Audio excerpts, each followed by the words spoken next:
بچوں کی کردار سازی میں ماؤں کا کردار۔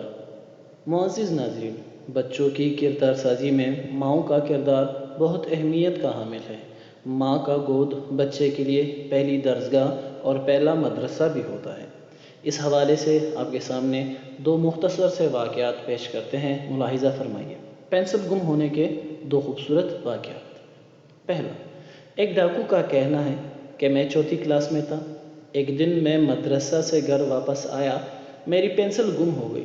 میں نے جب اپنی والدہ کو بتایا تو اس نے مجھے سزا کے طور پر بہت مارا اور مجھے بہت زیادہ گالیاں دیں اور مجھے بے عقل کہا، اور یہ کہ مجھ میں ذمہ داری کا احساس نہیں، اور بھی اس کے علاوہ جو بھی کہہ سکتی تھیں وہ کہا۔ اپنی والدہ کی اتنی سختی کے نتیجے میں نے خود سے پکا ارادہ کیا کہ اپنی والدہ کے پاس خالی ہاتھ نہ جاؤں گا۔ اس کے لیے میں نے ارادہ کیا کہ میں اپنی کلاس کے ساتھیوں کے قلم چرا لوں گا۔ آنے والے دن میں نے منصوبہ بنایا اور میں نے 1 یا 2 قلم چرانے پر اکتفا نہ کیا، بلکہ اپنی کلاس کے تمام لوگوں کے قلم چرا لیے۔ کام کے شروع میں ڈرتے ڈرتے چوری کرتا تھا، پھر آہستہ آہستہ مجھے حوصلہ ملا اور میرے دل میں ڈر کی کوئی جگہ نہ رہی۔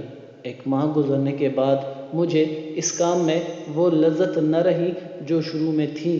پھر میں نے 7 والی کلاس میں جانے کا ارادہ کیا۔ ایک کلاس سے دوسری کلاس تک جاتے جاتے آخر کار اسکول کے پرنسپل کے کمرے تک چلا گیا۔ یہ سال عملی تجربہ لینے کا سال تھا۔ اس میں نے نظری اور عملی دونوں طرح سے چوری کرنے کا طریقہ سیکھا۔ پھر اس کے بعد میں پیشہ ور ڈاکو بن گیا۔ یہ تو تھی اس ڈاکو کی کہانی جو کہ اپنی والدہ کے غصے، مار اور سزا کے نتیجے میں ڈاکو بن گیا۔ دوسرا واقعہ ملاحظہ ہو۔ ایک والدہ کا کہنا ہے کہ جب میرا بیٹا دوسری کلاس میں تھا، وہ جب مدرسے سے واپس آیا تو اپنی پینسل گم کر کے آیا۔ میں نے اس سے پوچھا، پھر آپ نے کس چیز کے ساتھ لکھا؟ اس نے کہا، میں نے اپنے کلاس فیلو سے پینسل مستعار لی۔ میں نے اس سے کہا، آپ نے اچھا کام کیا، لیکن آپ کے کلاس فیلو نے کیا کیا جب اس نے آپ کو لکھنے کے لیے اپنی پینسل دے دی؟ کیا اس نے آپ سے کچھ کھانا لیا یا پینے کی چیز یا کوئی مال؟ اس نے کہا، نہیں، اس نے ایسا کچھ نہیں کیا۔ والدہ نے اس سے کہا، اے میرے بچے، اس نے بہت ساری نیکیوں کا سودا کیا، وہ آپ سے بہتر ہوا، کیوں نہ آپ بھی ایسی نیکیاں کمائیں؟ اس نے کہا، یہ کیسے ہوگا؟ والدہ نے کہا، عنقریب ہم آپ کے لیے 2 قلم خریدیں گے۔ ایک قلم سے آپ لکھیں گے اور دوسرے قلم کو ہم قلم الحسنات کا نام دیں گے، اور ایسا ہم اس لیے کریں گے کہ اگر کوئی اپنا قلم لانا بھول جائے یا جس سے گم ہو جائے تو آپ اس کو یہ دے دیں گے، اور جب ان کا کام مکمل ہو جائے گا تو آپ اس کو ان سے واپس لے لیں۔ اس سوچ سے میرا بیٹا بہت خوش ہوا۔ اس نے اپنے بیگ میں ایک قلم اپنے لکھنے کے لیے رکھا اور ایک قلم قلم الحسنات۔ اس واقعے میں سب سے عجیب بات یہ تھی کہ میرے بیٹے کو مدرسے جانا سخت ناپسند تھا اور وہ پڑھنے میں بھی کمزور تھا۔ پھر جب اس نے اس سوچ پر تجربہ کیا تو اسے مدرسے سے محبت ہو گئی، اور یہ اس وجہ سے ہوا کہ وہ کلاس کا تارا بن گیا۔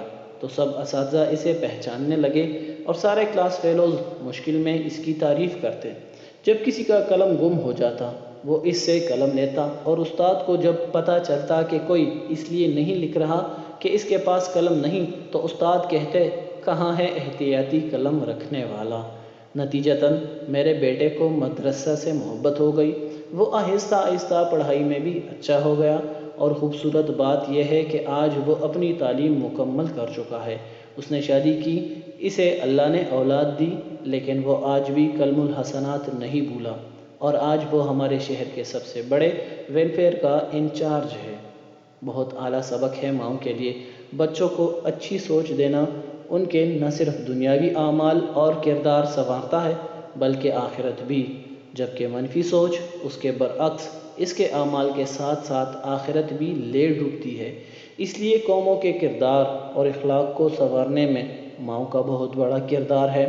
نوعمری کا زمانہ کتنی اہمیت رکھتا ہے کہ زندگی کے بعض تجربات یا تو بچے کا رخ راہ راست کی طرف کر دیتے ہیں، دوسری صورت میں وہ گمراہی کے راستوں پر چل پڑتا ہے۔ کھانا بناتے ہوئے زیادہ بنا لیں کہ کسی اور کو بھی بھجوا دیں گے۔ کپڑے لیتے ہوئے کبھی ایک جوڑا اضافی لے لیں کسی اور کو دے دیں گے۔ سودا، سبزی، پھل، آٹا خریدتے وقت کچھ چیزیں ایسی لے لیں جو کسی اور کو بھی دے دیں گے۔ باہر جاتے ہوئے کھلے پیسے ساتھ رکھیں کہ کسی کو دے دیں گے۔ اپنے بچوں کی فیس کے ساتھ کسی اور کی فیس بھی لگا لیں۔ بعض دفعہ اپنا دل اداس بھی ہو تو دوسروں سے ملتے ہوئے مسکرا لیں کہ مسکراہٹ ہی کسی اور کے کام آ جائے گی۔ اپنے لیے سادگی کیسے اپنائیں؟ اس میں بھی کسی اور کو کچھ نہ کچھ دینے کا نسخہ ہی کارگر ہے۔ جب کسی اور کو دینے کی فکر غالب آ جائے تو خود پر لگانے کا شوق کم ہو جاتا ہے۔ جب ذوق بدلتا ہے تو اس کے مطابق عمل بدل جاتا ہے۔ جیسا ذوق ہوگا ویسی ہی زندگی گزرے گی۔